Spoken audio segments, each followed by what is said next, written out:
एक घने जंगल में एक चालाक लोमड़ी रहती थी जो अपनी चतुराई से बाकी जानवरों को धोखा देती थी।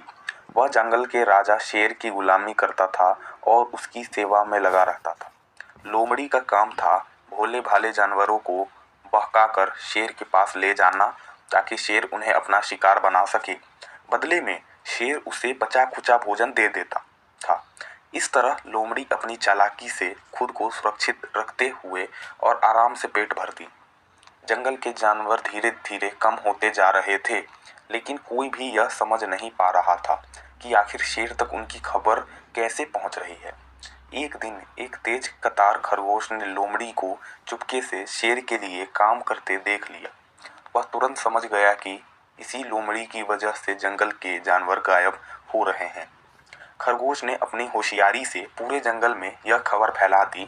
सभी जानवरों को यह सुनकर बहुत गुस्सा आया।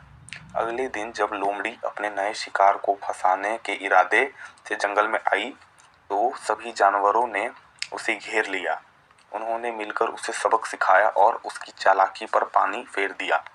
अपनी जान बचा के लिए लोमड़ी वहां से भागी और सीधा शेर की गुफा में पहुंची। हांफते हुए उसने शेर से कहा, महाराज, अब हमारी पोल खुल चुकी है। जंगल के जानवर हमें पहचान गए हैं। अब हमें यह जंगल छोड़कर कहीं और चलना होगा, नहीं तो वे हमें यहाँ नहीं रहने देंगे।